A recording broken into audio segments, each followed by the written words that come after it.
لله وكفى وسلام على عباده الذين اصطفى أما بعد فقد قال الله تبارك وتعالى في الكلام المجيد والفرقان الحميد أعوذ بالله من الشيطان الرجيم بسم الله الرحمن الرحيم سبحان الذي أسرى بعبده ليلا من المسجد الحرام إلى المسجد الأقصى صدق الله العظيم. اے جنت تجھ میں حور و قصور رہتے ہیں، اے جنت تجھ میں حور و قصور رہتے ہیں، میں نے مانا ضرور رہتے ہیں، میرے دل کا طواف کر اے جنت میرے دل میں حضور رہتے ہیں. سر سے لے کر پاؤں تک تنویر ہی تنویر ہے، جس منہ سے بولتا قرآن وہ تقریر ہی تقریر ہے. حسن مصطفیٰ کو دیکھ کر سوچتی ہے یہ دنیا، حسن مصطفیٰ کو دیکھ کر سوچتی ہے یہ دنیا، وہ مصور کیسا ہوگا جس کی یہ تصویر ہے. سامعین عزیز وقار، میں نے آپ حضرات کے سامنے قرآن مجید فرقان حمید کے 15ویں پارے میں سے سورہ بنی اسرائیل کی آیات مبارکہ کا چھوٹا سا حصہ تلاوت کیا ہے. دعا کریں کہ رب لم یزل مجھے حق سچ کہنے کے بعد ہم سب کو عمل کی توفیق نصیب فرمائے. جیسا کہ آپ کو معلوم ہے کہ یہ رجب المرجب کا مہینہ ہے. اس مہینے کے اندر اللہ رب العزت نے آپ علیہ السلام کو معراج کرایا. معراج عروج سے ہے اور عروج کا معنی ہے بلندی. معراج کی دو قسمیں ہیں،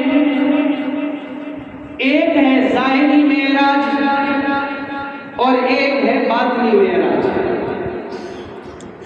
آئیے میں آپ کو مثال کے ساتھ سمجھاتا ہوں. مثال کے طور پر اب حضرت اوپر بیٹھے ہیں، باقی سارے نیچے بیٹھے ہیں، تو یہ آپ سے اوپر ہے، یہ ظاہری طور پہ معراج ہے.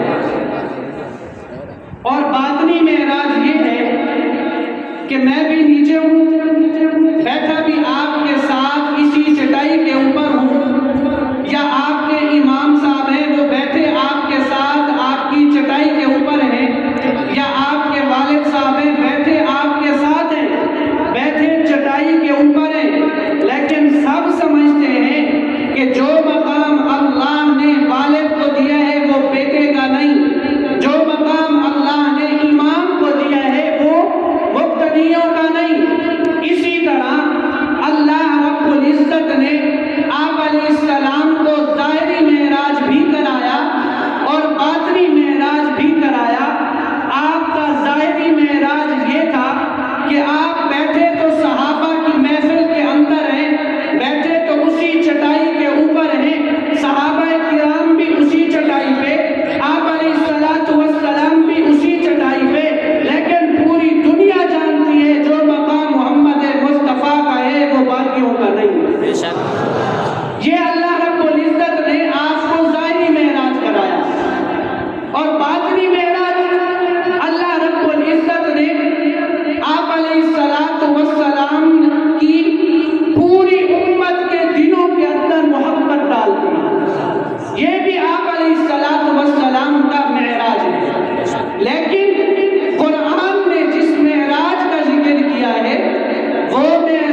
تیرا یار محمد ہے۔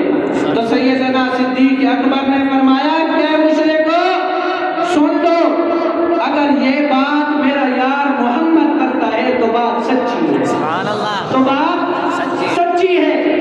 خیر معرض کر رہا تھا، اللہ رب العزت نے آپ کو معراج کرایا۔ معراج اللہ نے سب انبیاء کو کرایا، یہ صرف آپ علیہ السلام کو نہیں کرایا، لیکن باقی انبیاء کے معراج اور آپ علیہ السلام کے معراج میں فرق تھا۔ وہ کیا؟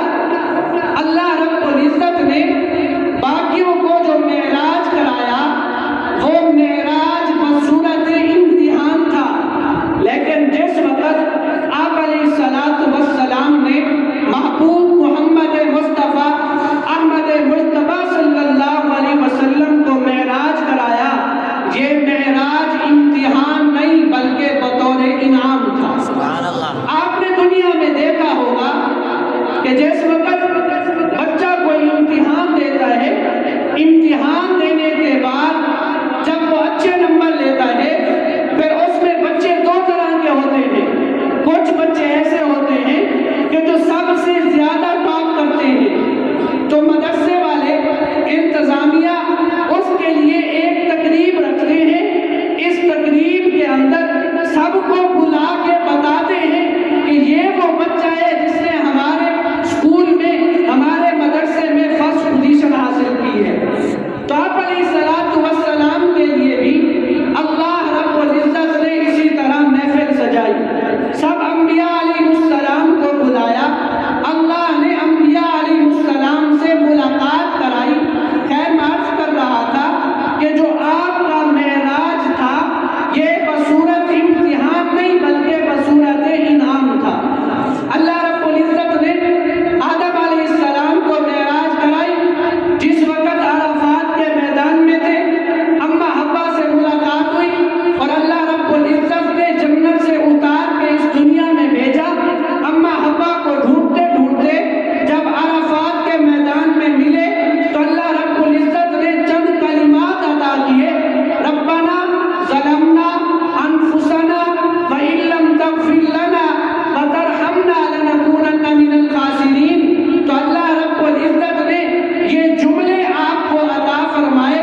یہ حضرت آدم علیہ السلام کا معراج تھا لیکن بصورت امتحان تھا۔